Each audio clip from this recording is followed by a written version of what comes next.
जोरदार तालियों के साथ स्वागत कीजिए संजय राउत जी का। महाराष्ट्र की राजनीति में बहुत कम लोग ऐसे हैं जो हर बयान से खबर देते हैं, उनमें से एक, और मुझे लगता है कि बड़ा नाम संजय राउत है। संजय जी बहुत बहुत धन्यवाद एनडीटीवी पावर प्ले में आने के लिए। संजय जी, क्या आपको पता है कि महाराष्ट्र की सियासत में या यहाँ के सियासी गलियारों में आपकी छवि एक सुलहकार के तौर पर हो गई है? जो कहते हैं ना कि मुंबई की भाषा में मांडोली करवाना। अभी हमने देखा कि 2019 में आपने शिवसेना की मांडोली करवा दी कांग्रेस एनसीपी के साथ में, जो दुश्मन थे सालों से, आपने उनको साथ लाकर सरकार बनवा दी। फिर अभी हम देख रहे हैं कि इन दोनों भाइयों को, राज ठाकरे और उद्धव ठाकरे को लाने में भी आपने भूमिका अदा की। और राज और उद्धव का साथ आना इन बीएमसी चुनावों के पहले की मुझे लगता है महाराष्ट्र की सबसे बड़ी घटना रही कि 20 साल पुरानी अदावत जो है वो इनके बीच में खत्म हो गई। हमें बताइए पीछे की कहानी क्या है, कैसे ये लोग साथ में आए? देखो, पीछे की कहानी कुछ नहीं है। सबसे पहले मांडवली शब्द करेक्ट नहीं है। आपको मालूम है, आपने भी क्राइम रिपोर्टिंग किया और मैंने भी क्राइम रिपोर्टिंग से मेरी शुरुआत की है।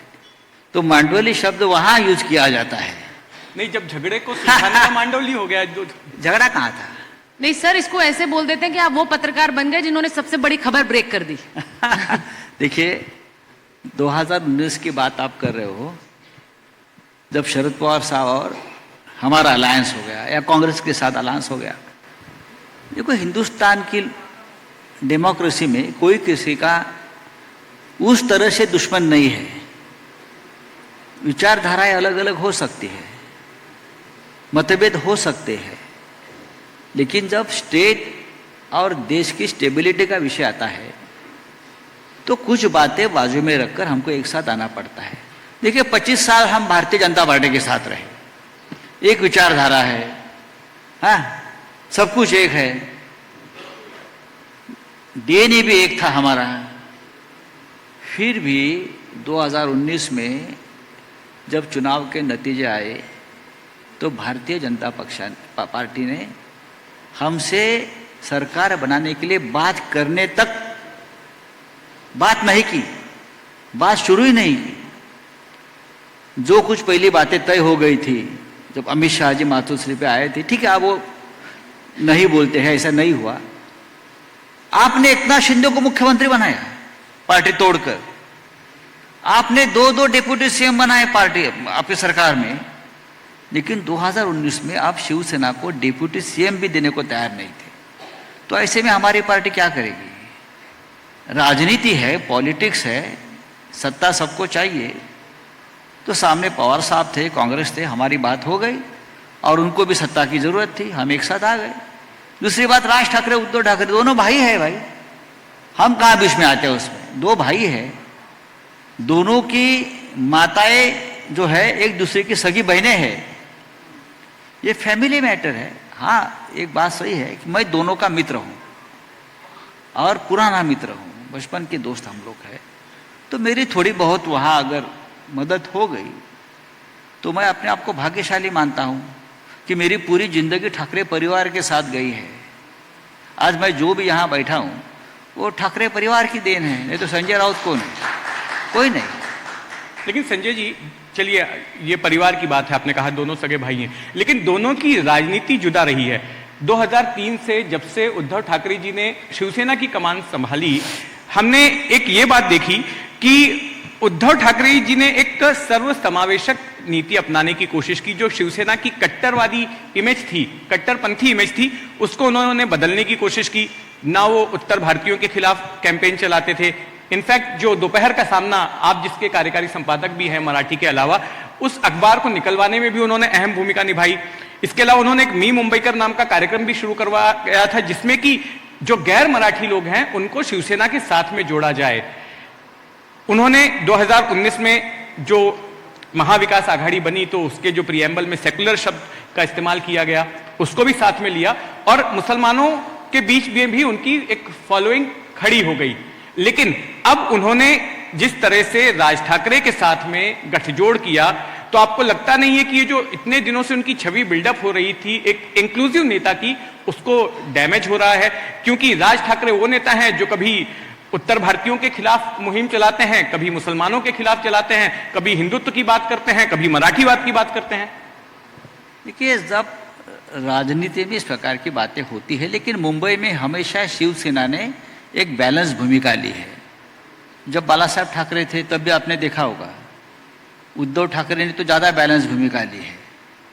राजनीति में जब एक दूसरे की ज़रूरत पड़ती है, जैसे कांग्रेस के साथ हमारा कहाँ वैचारिक मिलन था, नहीं था, लेकिन जब हम एक साथ आ गए तो हमारा हिंदुत्व भी उनको स्वीकारना पड़ा और उनका सेकुलरवाद भी हमको स्वीकारना पड़ा। राज्य जब हमारे साथ आए हैं तो हमने एक प्रोग्राम बनाया है कि हमको क्या करना है। कुछ बातें हमको भी अच्छी नहीं लगती, कुछ बातें उनको छोड़नी पड़ेगी, तो ये बातें तो चलती है राजनीति में। आप बड़ी बात बोल रहे हैं कि कुछ बातें उनको छोड़नी पड़ेंगी, तो यानी कि जो नफरत की राजनीति राज ठाकरे की ओर से की जा रही है वो उनको छोड़नी पड़ेगी। नफरत की राजनीति देश में नहीं चलेगी। ये देश इतना बड़ा है, 140 करोड़ का देश है, यहाँ हिंदू है, मुसलमान है, क्रिश्चियन है, जैन है, पारसी है, सब लोग यहाँ है। तो आप उस लेवल पर जाकर नफरत की राजनीति नहीं करेंगे, नहीं कर सकते, नहीं तो देश वापस टूट जाएगा। नफरत किसी ने नहीं करनी चाहिए। अपने अपनी विचारधारा आप लेकर आगे जा सकते हो। हम लोग हमेशा हिंदुत्व की बात करते हैं, आज भी करेंगे, लेकिन उस हद तक नहीं जाएंगे कि देश टूट जाए या समाज में एक बहुत बड़ी एक दरी पैदा हो। ये हम कभी नहीं करेंगे, बाला साहब ने भी नहीं किया था। संजय जी, ये आप जब कहते हैं तो अमित ठाकरे का एक बयान आया जिसमें उन्होंने कहा कि अगर राज ठाकरे मुख्यमंत्री बन जाए तो हम महाराष्ट्र में बाहर से आने वाली ट्रेनें रोक देंगे। अब ये बयान, इसे लेकर बहुत सारी प्रतिक्रियाएं आ रही हैं। आप मुंबई को, आप मराठी अस्मिता की बात करते हैं, ठीक है, लेकिन मुंबई सिर्फ मराठियों का ट्रेनें ही बंद कर दो। हम लोग हमेशा कहते हैं कि महाराष्ट्र में हम मराठी है, हम बंगाल में जाएंगे तो हम बंगाली हो गए, ठीक, पंजाब में पंजाबी है, इसलिए तो देश बना है ना ये। हम लखनऊ में जाएंगे तो हिंदी होंगे, हिंदी भाषिक होंगे, लखनऊ के होंगे। देखो, अब ये नए लड़के राजनीति में आते हैं और एक विरासत लेकर आते हैं, तो धीरे धीरे अब जो नया गठबंधन हो गया है उसमें हम सबको ट्रेन करेंगे। आपको लग रहा है वो नासमझी वाला बयान है अमित ठाकरे का? नहीं, ऐसे कोई ट्रेन नहीं रोक सकता। जो ट्रेन, देखो, देश की जो संविधान है, उस संविधान में सबको अधिकार दिया है कि आप पूरे देश में, नहीं तो देश नहीं रहेगा ना। ये मैं ये कहता हूँ, बाला साहब ठाकरे भी यही कहते।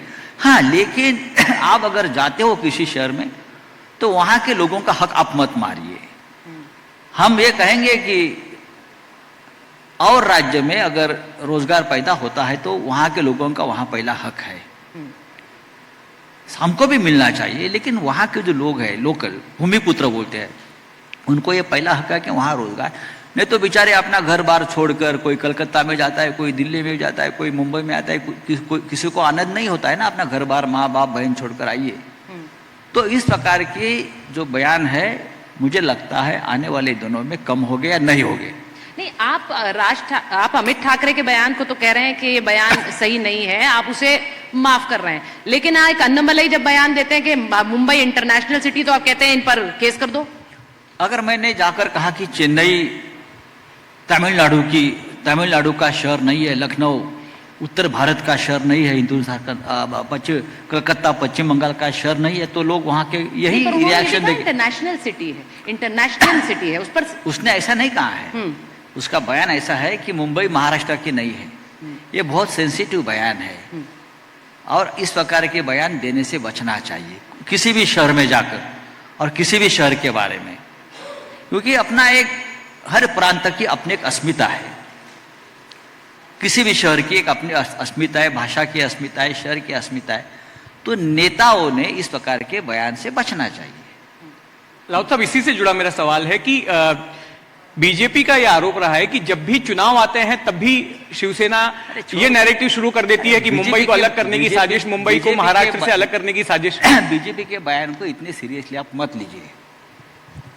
हम उनके साथ सबसे ज्यादा, हम उनके साथ रहे, वो अंदर से बाहर से क्या है हमको मालूम है। यही लोग हैं जो महाराष्ट्र तोड़ना चाहते हैं, विदर्भ अलग करना चाहते हैं।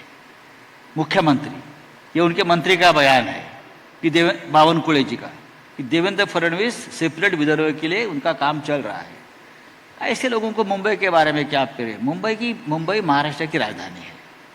मुंबई देश का अंतर्राष्ट्रीय फाइनेंस सेंटर है, इंटरनेशनल फाइनेंस सेंटर है, पूरा देश वहाँ है, विश्व यहाँ है, लेकिन महाराष्ट्र की राजधानी तो है। आप मुंबई को कैसे अलग कर सकते हो? आपने मुंबई को कमज़ोर किया है 10 सालों में। यहाँ के बड़े बड़े सरकारी ऑफिसेस या यहाँ की इंडस्ट्री आप बाहर लेके जा रहे हो। ये आप वहाँ व्यापार करो ना, आप अलग मुंबई बनाओ गुजरात में जाकर, आप लखनऊ में जाकर अलग मुंबई बनाइए। जैसे योगी जी ने यहाँ आकर कहा था कि मैं वहाँ एक अलग फिल्म सिटी बना रहे हैं हम लोग, लखनऊ में मुंबई जैसी फिल्म इंडस्ट्री, हमने स्वागत किया। इस प्रकार के प्रोजेक्ट पूरे देश में होने चाहिए, सिर्फ मुंबई में नहीं होने चाहिए। अगर इस प्रकार के प्रोजेक्ट आप बनाओगे तो ही मुंबई का ऊपर जो बोझ है वो कम हो जाएगा, बेंगलोर का ऊपर का जो बोझ है वो कम हो जाएगा। लेकिन आप मुंबई को ही लूटेंगे, आप मुंबई खत्म करेंगे, मुंबई कमजोर करेंगे। आप अहमदाबाद में 2 मुंबई बनाइए, हम वहाँ आकर हमारे लोगों को कहेंगे वहाँ आकर काम करो। आप मुंबई को कमजोर कर रहे हो, क्यों? मुंबई के ऊपर आपका एक पुराना गुस्सा है। आप उस वक्त भी जब महाराष्ट्र गुजरात बना तो उस वक्त भी आप मुंबई गुजरात से जोड़ना चाहते थे, तो यहाँ के लोगों ने आंदोलन किया और 106 लोगों ने बलिदान दिया उसमें। तो ये गुस्सा मत निकालिए। राजनीति में इस प्रकार की राजनीति को जो सुड़ की भावना होती है। लेकिन राउत साहब, एक बात मुझे बताइए कि 60 के दशक में शिवसेना की स्थापना हुई, उसके बाद से 70 के दशक से जब भी शिवसेना चुनाव लड़ते आई है तो मराठी माणूस के मुद्दे को लेकर चुनाव क्यों नहीं करना चाहिए? तो वो मुद्दा तब भी आपको रेलेवेंट लग रहा है और 55 साल बाद आज भी रेलेवेंट लग रहा है। तब भी मराठी माणूस की बात कर रहे थे और मराठी माणूस खतरे में है, आज भी मराठी माणूस खतरे में है और भी 100 साल चलेगा। ममता बनर्जी ने परसों जो हंगामा किया वो क्या था? बंगाली अस्मिता थी और क्या था? लेकिन मराठी वो बंगाल के लोगों को दिखाना चाहते हैं कि मैं आपके नेता हूं, मैं असली बंगाली शेरनी हूं। नहीं, इस बार अगर आप बीएमसी में आ गए तो मराठी मानुष से खतरा हट जाएगा या वो बना ही रहेगा? देखिए, मुंबई एक ऐसा शहर है जिससे हमेशा मराठी मानुष का प्यार और अस्मिता जुड़ी हुई है, क्योंकि हमने खून बहाया इस मुंबई के लिए। 107 लोगों का बलिदान दिया है हमने, तो जरूर हमारे आने वाली जो पीढ़ियां है वो भी वो याद करेगी। मुंबई महानगर पालिका देश की एक ऐसी महानगर पालिका है कि पूरा विश्व उसके तरफ देखता है कि मुंबई में क्या हो रहा है। तो मुंबई को मुंबई रहने दो ना। नहीं तो मुंबई में क्या हो रहा है? मुंबई में हो रहा है हिंदू मेयर होगा, मुसलमान मेयर क्यों नहीं बन सकता? मराठी मेयर बनेगा, गैर मराठी क्यों नहीं बन सकता? तो क्या उसमें गलत क्या है? मुंबई महाराष्ट्र की राजधानी में अगर कोई कहता है कि वहाँ मराठी मेयर होगा तो गलत क्या है? हम अब यहाँ कभी गैर मराठी मेयर तो रहा ही है ना राउत हो साहब, गए ना, गैर मराठी हिंदी भाषिक हो गए हैं, यहाँ पारसी मेयर हो गए हैं। 30 साल से तो मराठी भाषी मेयर ही रहे हैं। बोमन बेहराम थे, हमारे आर सिंह लास्ट 94 में आर सिंह थे। किसने रोका था? नहीं रोका था। तो मुस्लिम मेयर भी बन सकता है। अगर राष्ट्रपति बन सकता है देश का मुस्लिम, बन गया ना। अटल जी ने किया ना, भारतीय जनता पार्टी ने किया। ये यहाँ की बीजेपी के लोगों को मालूम नहीं क्या? ये तो संजय राउत कह रहे हैं कि मुंबई में बीएमसी में मुस्लिम मेयर भी। मैंने ये नहीं कहा है, मैंने राष्ट्रपति की बात कही है और मैंने राष्ट्रपति की बात की। तो कर दीजिए ना, बता दीजिए। नहीं, बात ऐसी है, इस देश में 20 करोड़ मुस्लिम रहते हैं। भारतीय जनता पार्टी ने देश के लिए कभी शहादत नहीं दी है, मुसलमानों ने दी है, ये भूलना नहीं चाहिए। फांसी पर मुसलमान भी गए थे देश के स्वतंत्रता संग्राम के लिए। जब महाराष्ट्र बना ना तो महाराष्ट्र के लिए भी मुसलमानों ने कुर्बानी दी है। सर, कुछ बदले बदले मेरे सरकार नजर आते हैं। नहीं, देखो, मैं तो बहुत ही, मेरी बात होती है हमेशा इस तरह से होती है। तो आप जो बीजेपी ने जो शुरू किया है ना, एक चुनाव ऐसा नहीं है कि जहाँ हिंदू मुसलमान नहीं किया बीजेपी ने।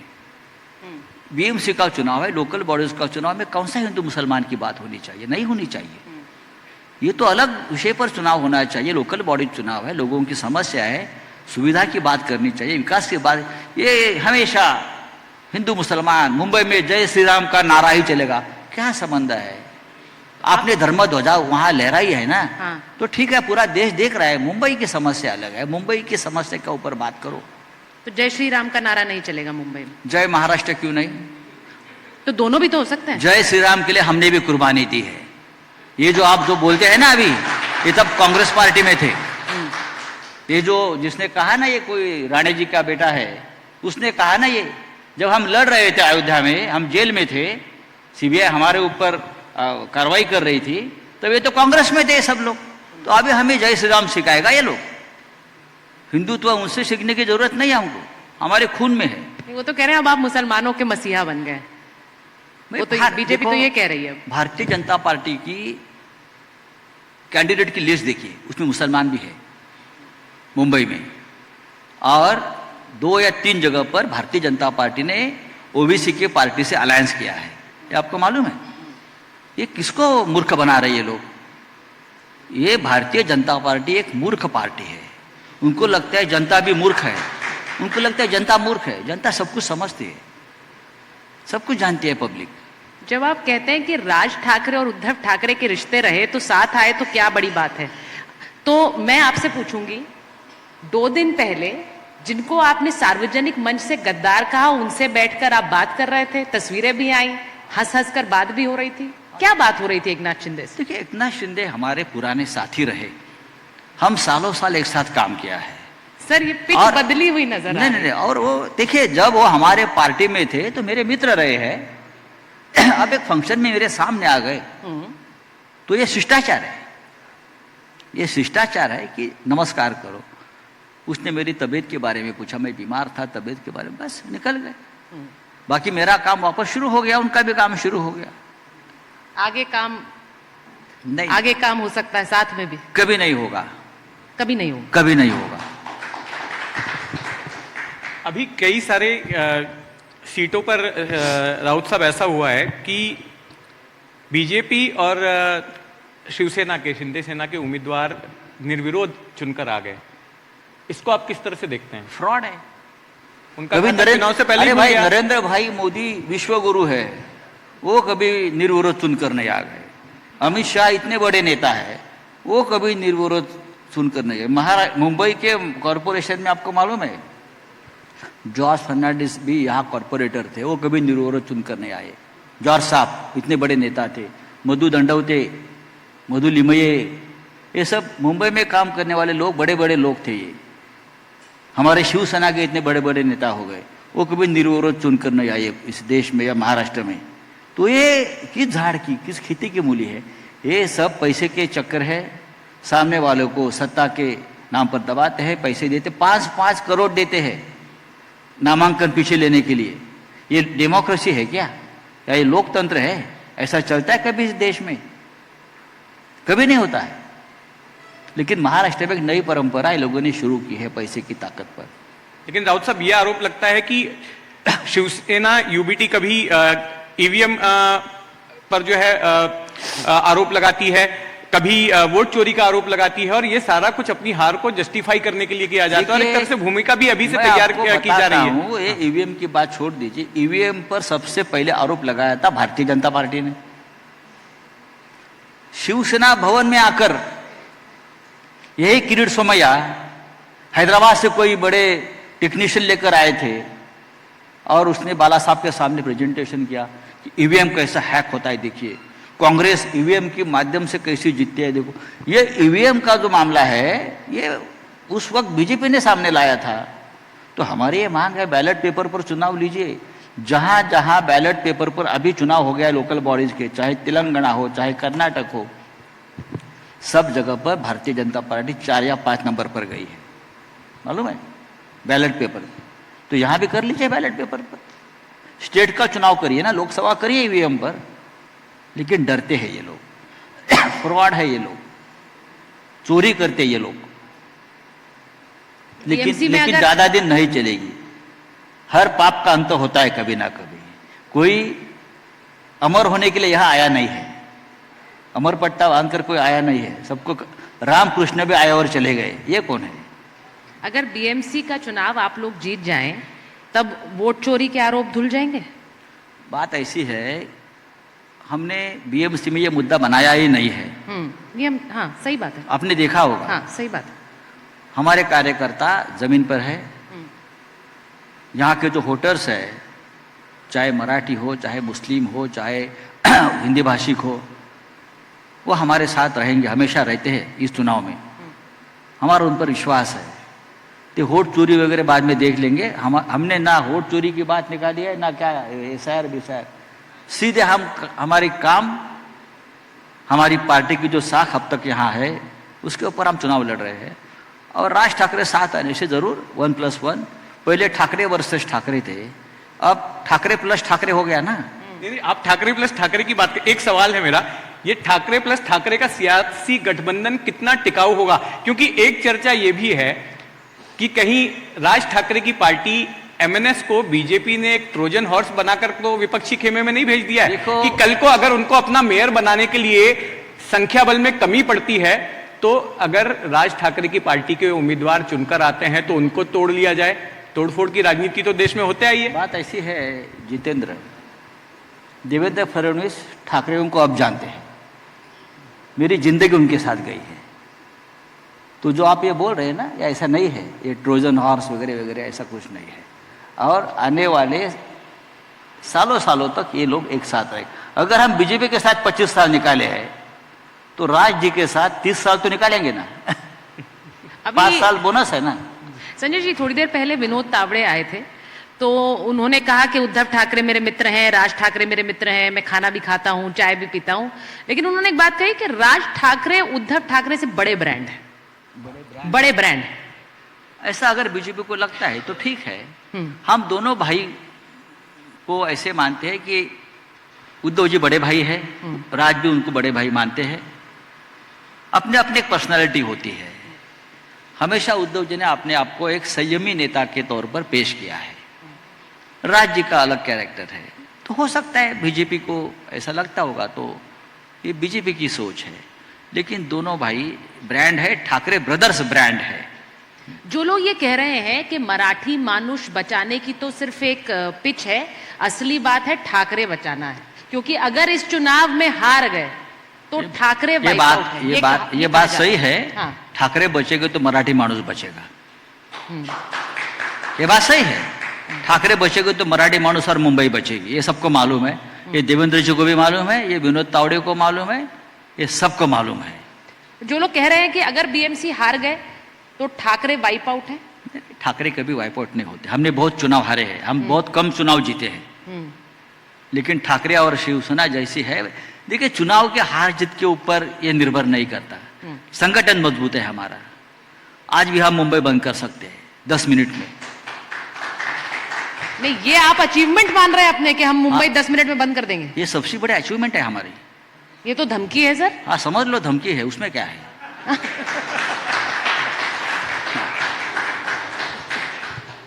मतलब जो है वो है, ताकत है हमारी।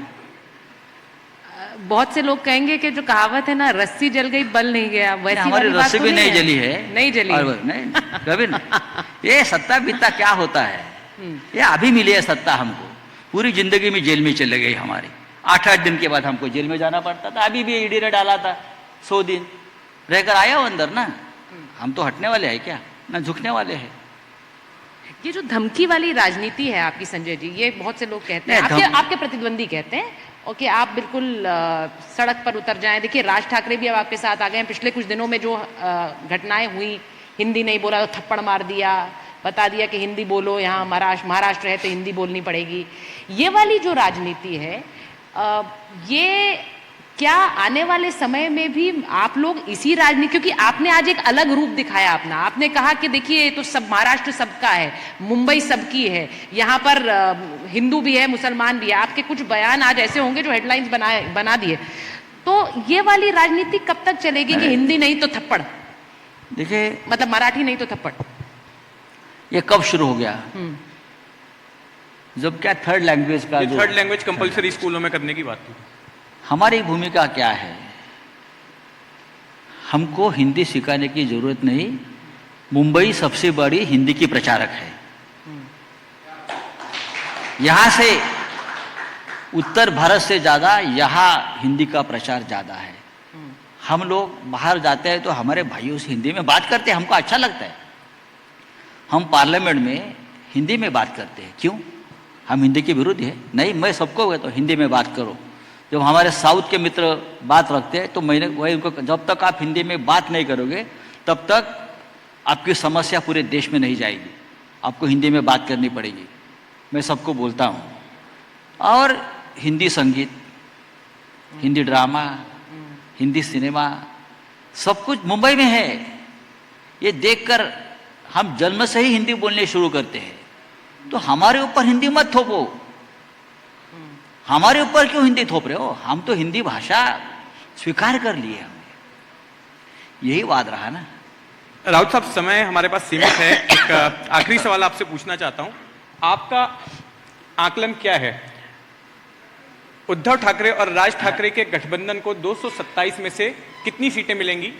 और अगर आपका गठबंधन चुनाव जीतता है तो महापौर किसका होगा? सबसे पहली बात यह है कि आंकड़े पे मत जाइए। ये जीतेंगे हम, ये जीतेंगे हम, नहीं, जीतेंगे हम ही। मेयर हमारा ही होगा। मेयर चाहे राज साहब का हो या उद्धव जी का हो। 2019 में आप बोलते थे मुख्यमंत्री तो हमारा ही होगा। हो गया ना? मुझे याद आ गया। फिर रोज बोलते थे, आपकी रोज की बाइट होती थी। तो आपको लगता था कैसे कर सकते हैं, लेकिन हो गया। तो मेयर हमारा ही होगा, ठाकरे बंधु का होगा, चाहे एमएनएस का हो, चाहे शिवसेना का हो।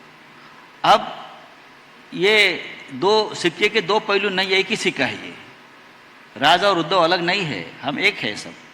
तो हमारा हो, उनका हो, हमारा ही होगा ना। ये फैमिली मैटर है। धन्यवाद Sanjay Raut Thank ji, you. आपने हमारे लिए समय दिया बहुत और बहुत धन्यवाद संजय जी। हमसे ये गुफ्तगू की। बहुत बहुत शुक्रिया।